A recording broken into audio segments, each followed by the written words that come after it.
সেটা দেখার দোষে কেন আমিন। আবার আলোচনা হবে, বক্তৃতা হবে। আমাদের প্রধান বক্তা যিনি আছেন বজলুর রশিদ সাহেব, ওনার জামাই আব্দুল বারী রশিদি, সাবেক ছাত্র নেতা, যুবকদের আইডল আব্দুল বারী রশিদি, আরবি প্রভাষক। এটা হলো বামুদিয়া সিদ্দিকিয়া ফাজিল মাদ্রাসা কাহালু বগুড়া। মহতারামকে আলোচনা পেশ করার জন্য বলছি। আসসালামু আলাইকুম ওয়া রাহমাতুল্লাহি ওয়া বারাকাতুহু। আলহামদুলিল্লাহি রাব্বিল আলামিন ওয়াল আকিবাতু লিল মুত্তাকিন ওয়াস সালাতু ওয়াস সালামু আলা আশরাফিল আমবিয়াই ওয়াল মুরসালিন ওয়া আলা আলিহি ওয়া আসহাবিহি আজমাইন। আলহামদুলিল্লাহ, আল্লাহ পাকের দরবারে শুকর আদায় করছি যে আল্লাহ তাআলা অত্যন্ত দয়া করে আপনারা যে পরিবেশে বসে আছেন, আপনারা হয়তো জানেন না, সারা বাংলাদেশের বিভিন্ন জায়গায় এমনকি এই অঞ্চলেও বৃষ্টি হচ্ছে, কিন্তু আল্লাহ তাআলা আমাদের এই এলাকাকে, এই প্রতিকূল আবহাওয়াকে অনুকূল করে দিলেন। সে আল্লাহ পাকের দরবারে শুকর করে আমরা সকলে বলি আলহামদুলিল্লাহ। নবীজির প্রতি দরুদ এবং সালাম পেশ করছি। আমরা সকলে অন্তর থেকে বলি সাল্লাল্লাহু আলাইহি ওয়াসাল্লাম। সম্মানিত উপস্থিতি, আপনারা সকলেই কেমন আছেন?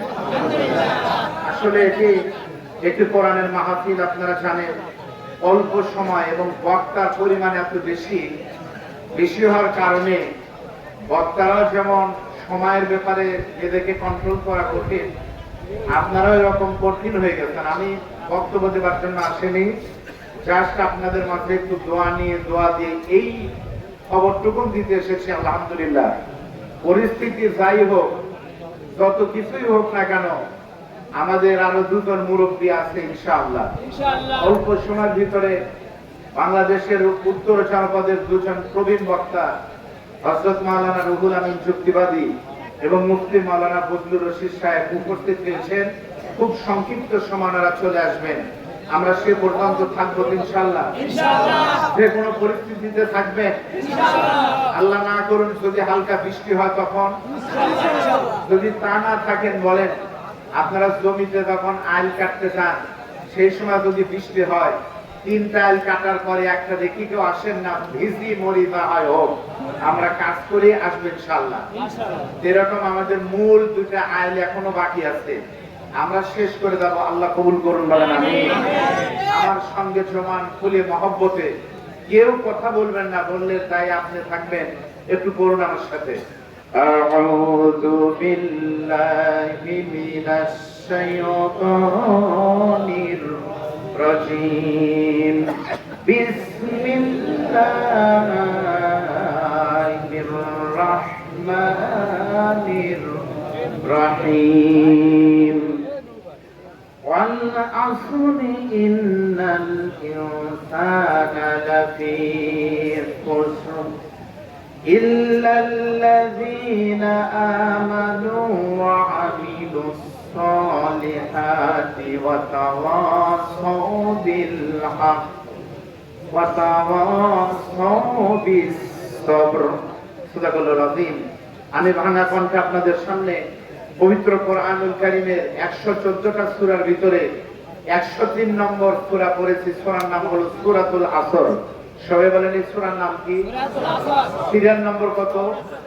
103। বলুন সিরিয়াল কত? 103। তাফসীর আকারে শুনেন, মনোযোগ দিয়ে। সব কথার থেকে বড় কথা হলো কোরআনের তাফসীরের ভিতরে সমস্ত কথার থেকে উত্তম কথা এখানেই লুকায়িত আছে। এই সূরাটা আল্লাহর নবীর মক্কার জীবনে অবতীর্ণ হয়, নাম হলো মাক্কি সূরা। বলেন কি সূরা? মাক্কি সূরা। এই সূরাতে মোট আয়াত সংখ্যা 3টি।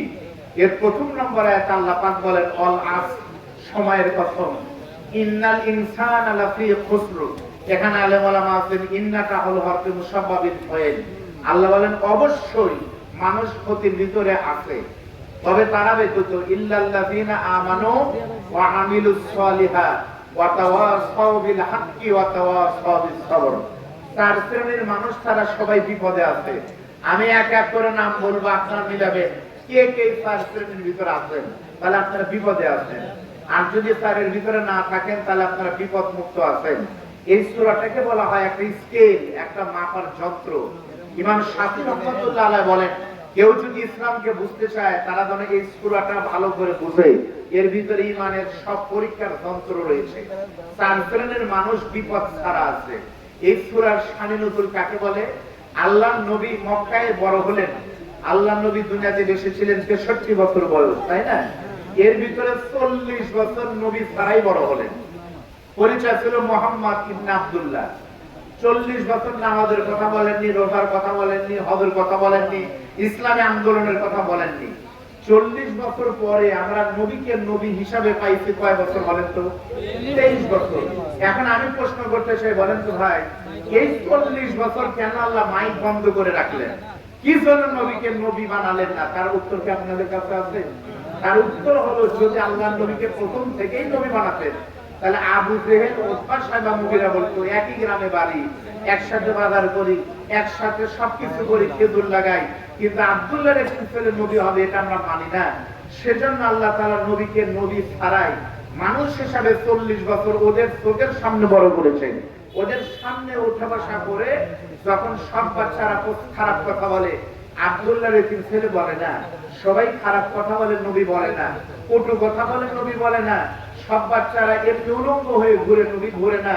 সমস্ত ভালো গুণাবলী থাকার কারণে হাটে বাজারে মোড়ে সব জায়গায় আলোচনা হয়। আর যাই হোক, আব্দুল্লাহর একজন ছেলে বাবা না থাকলে কি হবে?